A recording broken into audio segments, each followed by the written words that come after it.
Hello guys and gals, and this is part 14 of our reading of Guinevere by Sharan Newman. As always, we're going to start with the copyright information. That's really important. This is copyright 1981 by Sharan Newman. I have the artist's written permission to read this book on my channel.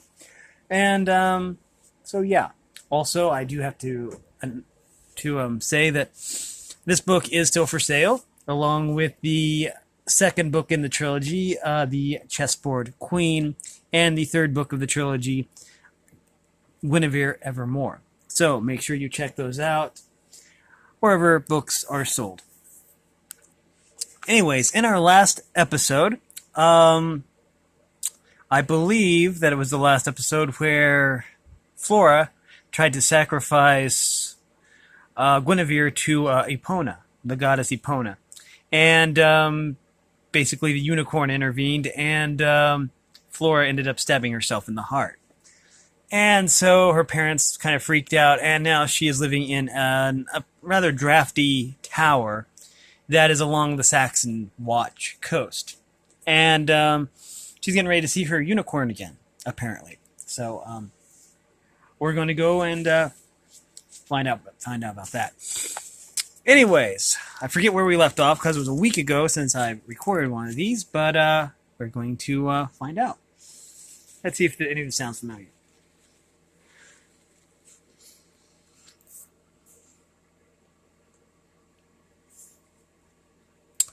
An hour later, when she knew the rest of the household would be grouped by rank around the hearth, she slipped down the stairs and made for a side door. Oh, wait.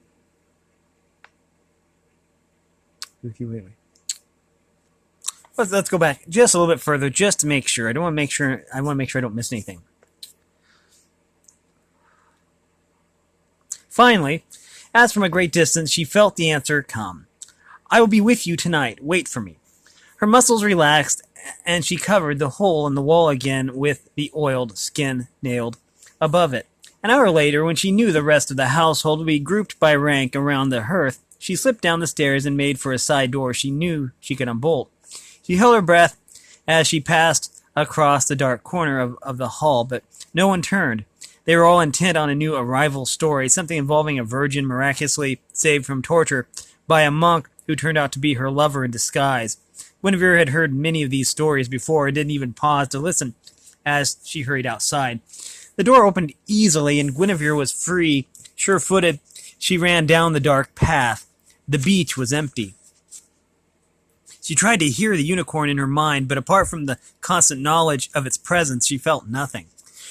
Where was he? She reached out to him. It had been weeks since she had actually seen him, although they had communicated almost every day. She felt exhausted and discouraged and wondered if the feelings were her own or his. At first, he had been delighted to be with her at the ocean, but as the months had passed, he had changed, even as she had begun to grow up. Whether one was connected to the other, neither was sure. Yet he was restless now, in a way he had never been in the forest, and as Guinevere seemed to grow more and more comfortable in her world, his own contentment grew less and less. A great wave threw itself upon the stones, and wet Guinevere's shoes. When it subsided, he was there, shining like the midnight sea. His spiral horn gleamed in the faint shreds of daylight. Guinevere ran to him. She wrapped her arms around his cold neck and pulled a strand of seaweed from his mane.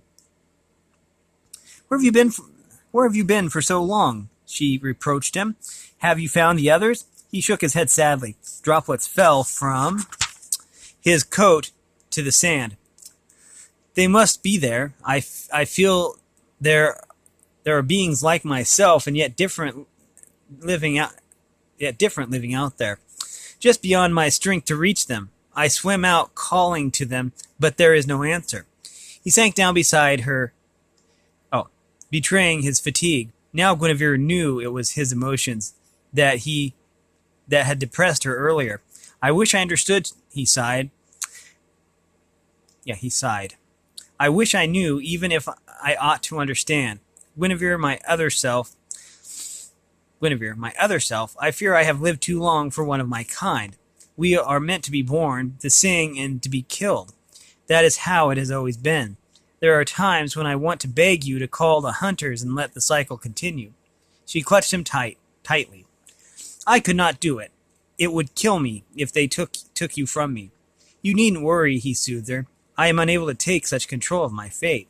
If only I could stop wondering, questioning. My own nature is a mystery to me, and yet I must discover it. I must know what a unicorn is meant to be. But I am so tired. His eyes closed and his head fell into her lap. Guinevere bent her face over his and wept for his sadness. She wished she could help him find his answers. But since she had never questioned anything herself, she did not know what it was to be torn and consumed by the need to know why. Her miseries were more concrete, so she could only comfort and love and caress his tormented mind with her own peace. What he gave her in return she couldn't say, but she returned by first starlight to her room, content to be where and who she was, strengthened and sure. She was no longer bruised by the noise in the hall. Every time she was with the unicorn, some of his radiance remained upon her. Gawain happened to glance up as she passed by his sleeping place and thought for a moment that she carried a candle before her face. But he was nearly asleep then, and the next morning assumed it had been a dream. The rumors had been flowing in and out of the castle for months. Everyone knew that Arthur had finally built up a unified force that was slowly pushing the invaders, particularly the Saxons, back to the sea. London had been saved from becoming a Germanic town, and only the southeast areas and a few settlements of the invaders in the northeast remained. The autumn passed. He had scored a great victory over the most important of the Saxon warlords and forced them to leave hostages before they retreated, as a token of their sworn oath never to attack again. Now word had come that some of these hostages were to be brought to Cador and housed at the castle until proper treaties were made and conditions for their release ascertained. Opinions were mixed about the new arrivals and loudly voiced. Why should we take in these Saxon pigs and treat them as royal guests, when we know how they have treated our own people in the places they have conquered? Spat a young soldier named Cheldric. They should be kept in chains by the door and made to howl for their meal like the animals they are. Another answered him, Arthur has some idea that we should treat them well so as to prove to the Saxons that we are civilized people, as if they would know a civilized country. They even refuse to live in the towns we have had to abandon to them. Instead, they build ugly wood huts and crowd into them pigs, cattle, and wives. If Arthur insists that we treat them well, I will, at least, not harm them, Cheldric muttered, but I will sleep with a knife in my hand, if they are allowed to roam about unguarded and unfettered. You'd best too, Maron, M-A-U-R-O-N, Maron, if you don't wish your throat slit by night. The person who heard most of these comments was Sidra, Cador's wife. She was a strong, proud woman who was saved from being a tyrant in her home by a sense of humor and a firm belief in her own ability to manage people without their knowing it. Certainly she had succeeded so well with her husband that he never realized he had not made a decision in his own home for 20 years. It was she who fed 100 people a day and found places for them all to sleep. She even managed to get Guinevere a private room without anyone whining to her that she was showing favoritism. She kept guests, fosterlings, and servants busy maintaining the castle and doing the chores without anyone feeling put upon or ill-used. And lastly, she had the rare talent for being able to listen to the crudest of stories without embarrassing the narrator or lowering her own status.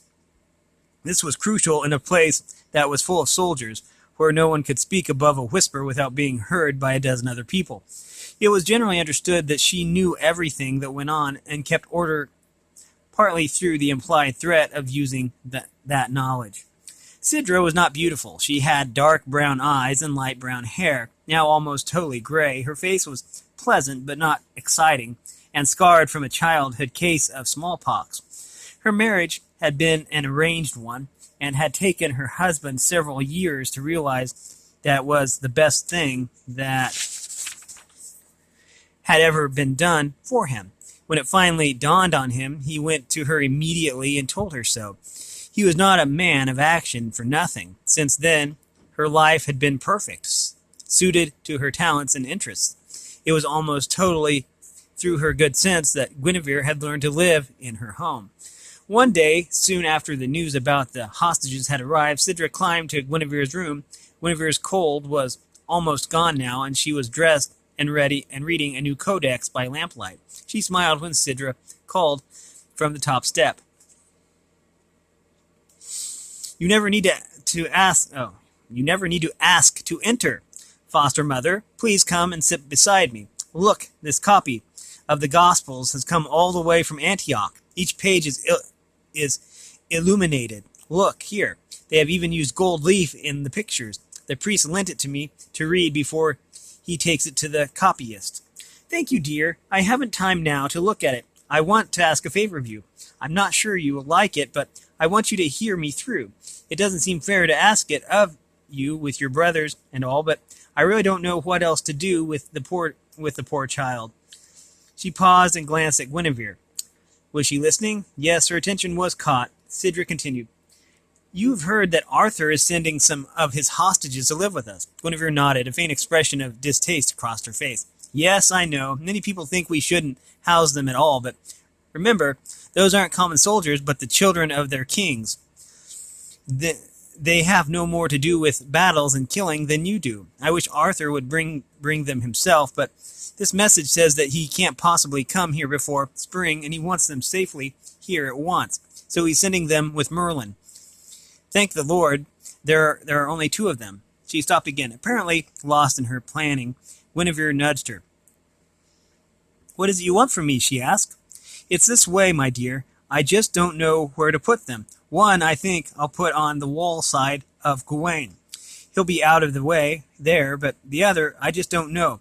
It seems that these bloody Saxons think no more of their own flesh, but to send their daughters to the enemy. Daughters? Guinevere was finally surprised. Do you mean one of them is a girl? About your age, I'm told. Maybe a little younger. Now, do you think I could put her down there in the hall with all those people hating her so, and me not always there to be sure that no one gets any ideas about her? Sidra, you want me to take a heathen Saxon girl into my private room with me, don't you? Now, Guinevere, did I say that? I know how you feel about them, and who has more right. But I confess I did hope that you would do it. You being so much better bred than most of the girls here. I thought you might be able to at least refrain from being actively cruel to the child. Think of how frightened she must be, sent away from her family for no crime of her own. But no, I see you are against it, and I do understand. A pagan and a Saxon is certainly not fit to share a room with someone of your aristocratic background. I'll find a spot for her somewhere. In with the horses or the goats, perhaps. Guinevere knew when she was beaten. That, at least, was something she had gained from her stay here at Cador. Sidra, wait. She may stay with me, but you must bring in another bed. In my room, yes, but I'll not share my blanket with her. Of course not, dear. No one ever suggested such a thing. It's very fine and noble of you to do this much. I'm sure it will set a good example. She gave Guinevere a motherly kiss, and went back to her work with a satisfied smile. When the day came that they were to arrive, the entire household assembled to meet them. Something made each person want to look their best to let these heathens know what sort of people they were dealing with. So boots were scraped and fine robes shaken out and smoothed. Hair was combed and some determined sorts even washed their faces and hands. They gathered in the main hall opposite the entry and awaited the Saxon foe. Some horses could be heard climbing the stone pathway. They stopped, and someone could be heard calling, and that he would see to the animals and be in later. The voice was muffled but Guinevere thought it was one she knew. Then there was a long silence before the knocking came. 3 heavy blows fell upon the great oaken door, as if it were being pounded by a hammer. Sidra signaled the porter to let them in. There was an audible intake of breath as everyone waited eagerly for the door to swing open. Standing on the threshold was Merlin. Behind him on either side stood a young man and a girl. Guinevere gasped at them in astonishment and was glad to hear that she wasn't the only one. They were both of a height and as tall as Merlin. They were dressed in leather and rough wool, and the girl wore a cape that seemed to be made of feathers. They stood proudly erect and eyed their captors with disdain, but what had caused everyone to gape in astonishment was not their expressions, but their trappings. Both of them were covered in gold. Each wore a filigree headband, armbands, necklaces, bracelets of gold. They wore long golden earrings, and their clothes were fastened by golden brooches. Even their shoes were decorated in gold leaf. It was more wealth than most of these than those present had ever seen. An angry murmur rustled through the hall. Sidra quelled it with a movement of her arm as she stepped forward. "Welcome, Merlin, and welcome to your friends. May you each enjoy the hospitality of your home for as long as you desire. We have awaited your coming with pleasure and hope you will find our simple life acceptable." Merlin bowed and entered without speaking. The other 2 followed him closely. "I'm honored to be again your guest, worthy Sidra, wife of Cador. I have brought with me 2 wayfarers who wish to bide with you a time. Their names are Ecgfrith and Alswitha, son and daughter of Ael, king of the East Saxons. Ecgfrith, stared straight before him, hardly blinking, but Alswitha bowed slightly at the mention of her name. "We have prepared resting places for you, all which I hope will be suited to your needs and rank." Sidra replied in the same formal tone. "I will send a servant to put your belongings in their proper places. Merlin, perhaps you and Ecgfrith would like to come with me so that I may explain to you the customs of our house." A thought struck her as she dropped the ritual address to ask Merlin, "Do they speak our language?" "Only a few words, but they will learn. I'm sure that with so many well-born youths as you have here for fostering, someone could be found who is capable of teaching his own language." Merlin raised his voice a little to make sure that those well-born youths knew who he meant. For a moment Sidra was disconcerted. "Merlin, you didn't tell me that we couldn't make them understand us. How will we ever?" "You will," Merlin smiled. He had known Sidra for many years. "That's why I brought them here." Sidra grimaced but continued. "Guinevere, will you please take Alswitha to your room and show her where she is to sleep? Then bring her back here for the evening meal." Guinevere glided forward. She was dressed in the last of her Egyptian silks and wore her hair unbound and fastened only with the jade pins given to her by Giraldus's invisible alto. She had the pleasure of watching Ecgfrith's proud face widen in astonishment and admiration as she approached. She first bowed to Merlin. "I hope you are well, cousin," she said, a little stiffly. She had never gotten over her discomfort near him. He returned the bow. "I'm quite well, thank you. I see that you have recovered from your recent illness. And your family?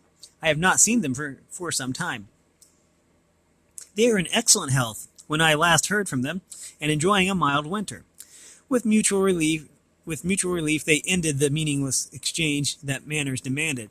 She hated the way Merlin glared at her as if she had committed an unpardonable sin. She turned almost gladly to Alswitha and promised. The proud expression in the girl's face didn't falter, but Guinevere thought her eyes showed fear. She tried to smile reassuringly. "Come with me, and I will show you where you will live," she started. Then she remembered that the girl spoke only Saxon. He put her hands upon Alswitha's shoulder and pushed gently. "You come," she said. "Up, sleeping room." The girl stared at her with no sign of comprehension. Guinevere glanced helplessly at Merlin, who spoke to his charge rapidly. Alswitha nodded and allowed Guinevere to take her up the stairs. Sidra sighed in relief. "Well, at least you can understand them." "Where did you learn Saxon?" "That's of no importance," he warned her. "Someone had to be able to converse with them, or no treaty could have been arranged. If you tell me what you want them to do and where they are to stay, I will explain to them before I must leave." You might have told me that at once," she replied tartly. "Come along, then. Bring Egfrith or whatever he is called. All right, everyone. You can meet our guests later. Go back to your work, and we will meet at dinner." She waved them away, but most of the people didn't go far. They broke into smaller groups, whispering among themselves and occasionally glancing covertly at the young man, sitting stiffly between Sidra and Merlin. He didn't even know that he's a prisoner. Oh, he doesn't even know he's a prisoner, Cheldric sneered. "He thinks he's still a prince, a Saxon prince. We'll get those bracelets off him soon enough and teach him what he really is." "I don't think that would be wise, Cheldric," Gawain said quietly. "You might not like to have to answer to Arthur for any harm that came to him, or have him given up wanting to join the new corps, or have you given up on wanting to join the new corps?" Cheldric subsided at this threat, but he and Moron spent the rest of the afternoon in deep conversation in the corner of the hall. Guinevere led Alswitha to her room, holding her hand and speaking to her much as she did to her 3-year-old niece. "Now, here we go, up the stairs and then a turn, and here we are. This is your bed." She pointed to it. "Bed," she repeated. She patted the pillow. "You sleep here." She pretended to snore. Alswitha stared at her in complete astonishment. Then, to Guinevere's indignation, she began laughing. Guinevere glared at her angrily. Alswitha laughed harder. "I'm sorry," she gasped at last. "I can't help it. You look so ridiculous like that." "You can understand me?" Guinevere was too surprised to remain angry. "Why didn't you tell me so instead of letting me make a fool of myself?" "I thought it would be safer if no one knew they could talk with me. I am rather afraid of some of those people down there. I think they would hurt me if they could. But you were so funny. Please don't let anyone know." She looked so imploring and so truly frightened that Guinevere gave in. "I won't say anything if you behave well, but how did you learn it? You have a very good accent. Does your brother speak Latin too?" "No, Egfrith thinks everyone should learn our tongue, even the other tribes living near us. The Angles and the Jutes, even other Saxon dialects are hard for him to understand. I learned from a slave at my father's hall. He was a captured soldier of your people. He was ill a long time from his wounds, and then could do only very easy work in the hall. I was lonely then, with so many people gone to the fighting. When he learned enough to understand me, I asked him about his home. He didn't want to speak of that, so he taught me his language instead. You are angry because we have a slave of your people. I see it. Please, it is the way of things. We could have killed him or left him to die from his wounds. I tried to help him." "He was a soldier?" Guinevere felt a sudden chill. "What was his name?" "He never told me his name in his own speech. We called him Quarrel." I'm going to say that's pronounced Quarrel. I'm probably butchering it, but we called him Quarrel. It is not a proper name, but he didn't mind. I'm not sure if I can describe him to you. His face was horribly scarred on the right side, and one eye had been blinded in his last battle. There were burns, too, and even his mouth was twisted from them. His good eye was brown, very dark. I had never seen such dark eyes before. His hair was black as cloudy midnight. He stooped when he walked, so I'm not sure how tall he was. The poor man, Guinevere gave her a look of disgust. Why didn't you let him go? Couldn't you have done something to help? I gave him what special treatment I could, and I smiled at him when we passed. I spent many long winters and springs talking with him. That was all I could do. Do you think my father would have praised me for letting him escape, even if he were strong enough to get away? At least I didn't despise him the way you do me." Guinevere rose from the bed with dignity. "Since you understand my speech so well, I will not waste time. Be sure you remember all I say. You are to share this room with my maid, Risa, and myself. This is your bed. I expect nothing from you. You do not need to serve me in any way, and I would rather not have to speak to you. Your people killed my brothers and are trying to conquer my country. I have no wish to love or understand you. You are a heathen and an enemy. Is that clear?"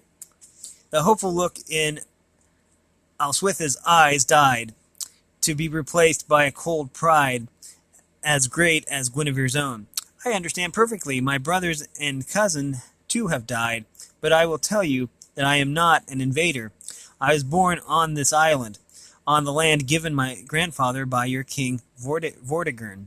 My home is as dear to me as yours is to you.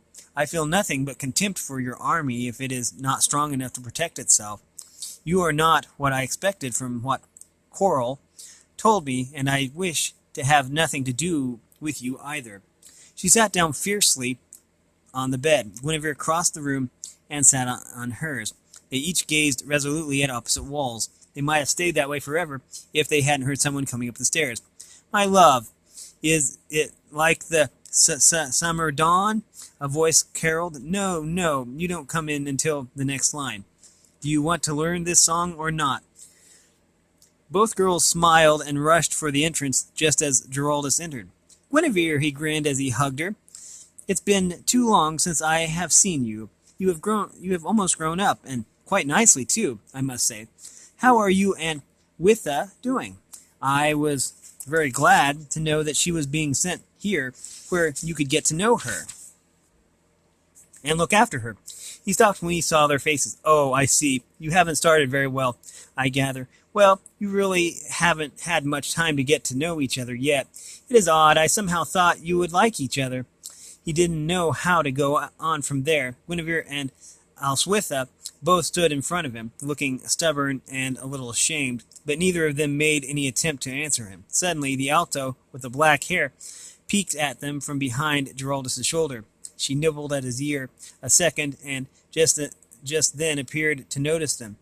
She grinned and stuck her tongue out. Both girls broke out laughing. Giraldus rubbed his ear and looked gloomily from one to the other. "Oh no," he moaned in mock horror. "Not both of you."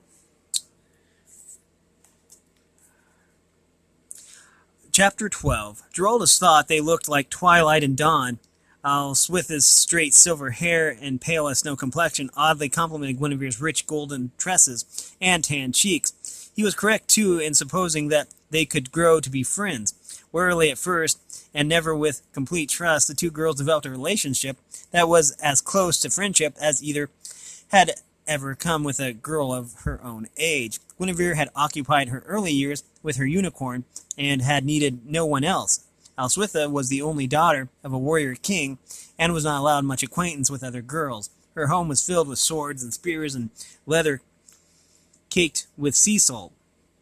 She had spent much of her childhood in a world of dreams. We're going to stop this one right here. We made it to chapter 12. And we've been reading Guinevere by Sharan Newman.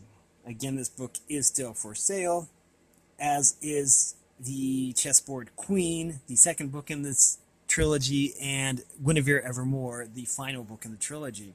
Whether I'll read these on my stream on this channel or not, I don't know.